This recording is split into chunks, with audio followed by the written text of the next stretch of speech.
You know, what happens when a government policy change suddenly makes your business totally unprofitable? Well, this isn't some business school hypothetical. It's the real story of how a simple train meal sparked a massive billion-rupee legal battle, a fight that went all the way to India's Supreme Court. At the end of the day, this whole crazy dispute really boils down to one simple question. If you sign on the dotted line, are you stuck with the deal even if some last-minute change means you have to sell a premium product for a bargain bin price? It's that classic fight, right? Fairness versus what's written in black and white. So, let's meet the players in this high-stakes game. On one side, you've got the IRCTC, the giant state-owned corporation that handles catering for one of the busiest railway systems on the planet. And on the other side, you've got the private companies, the caterers who are actually making and serving the food. It's a textbook David versus Goliath setup, really. A government behemoth against the small businesses who rely on them. Okay, so how did this all kick off? Well, like a lot of huge fights, it started with something that seems pretty small. Indian Railways just decided to tweak the menu on some of its trains. Let's dig into how that one little decision spiraled into a decade-long legal war. You have to look at this timeline, it's just wild. So in May 2013, a tender goes out based on some pretty old meal prices. But then, before anyone even signs a contract, the Railway Board introduces this new, cheaper combo meal. But wait, just 2 weeks later, they scrap it because nobody likes it. And here is the absolute key. The contract was only awarded in January 2014 after all of this back and forth.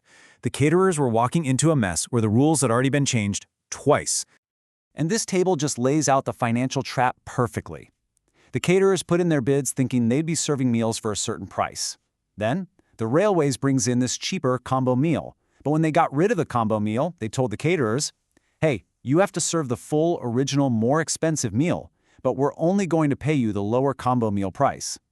I mean, they were literally being forced to sell a 112 rupee product for a 40% loss. And this sentence right here? This is the smoking gun. Buried in a policy document after they brought back the more expensive meal, the Railway Board declared it would all be done without any increase in charges. This one line became the entire foundation for the Railway's legal case, and, of course, the source of the caterers' financial nightmare. So facing millions in losses, you can bet the caterers weren't just going to accept it.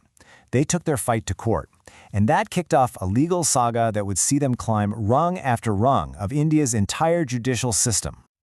And wow, what a legal roller coaster this was. First up, an arbitrator sided with the caterers. He basically said, look, this is about fairness. They were forced into a bad deal. Then, a judge at the High Court completely overturns it, saying, nope, a contract is a contract. But it doesn't end there. A bigger group of judges at that same court flips the decision again, siding with the caterers. So with the score tied, there was only one place left to settle this. And so, here we are, the final act. After years of back-and-forth rulings, the whole messy affair lands in front of the Supreme Court of India. It was up to them to have the final say on this huge clash of contracts, policy, and power. Now, before we get to the final verdict, we need to understand this one key legal idea: patent illegality. The best way to think about it is like a referee making a call that is so obviously, fundamentally wrong that it just can't be allowed to stand. It's a really, really high bar for a court to clear. It's for mistakes that are just shocking. And this is the exact tool the Supreme Court decided to use. And right here, in the court's own words, is the heart of their entire decision. They said the arbitrator didn't just interpret the contract, they practically rewrote it. From the court's point of view, the arbitrator wasn't just clarifying things, they were creating a brand new deal that nobody had actually agreed to. So the Supreme Court's logic was crystal clear. Let's break it down. 1. All that policy chaos happened before the contract was even signed. 2. That means the caterers signed the deal with their eyes wide open. They knew about the price problem. 3. An arbitrator's job is just to enforce the contract as it's written, not invent a new one that seems fairer. And finally, those policy circulars from the railways were binding. The court said that ignoring all these basic facts was the very definition of a patent illegality. So, okay, besides this one specific fight, what's the bigger lesson here? Why does a fight over train food matter to the rest of us? Well, it turns out to be a very powerful and very, very expensive lesson in reading the fine print. Just take a look at this number, 26 crore rupees. That's over $3 million US. And remember, that was the amount awarded to just one of the catering companies. And the Supreme Court's decision, it wiped all of that away. Just like that. It really shows you the incredible financial stakes that were involved here, and it just hammers home the court's main point. The piece of paper you sign is everything. And all of this leaves us with one last really tough question. This whole case is a perfect example of that tension between the cold, hard words of a contract and our basic sense of what's fair.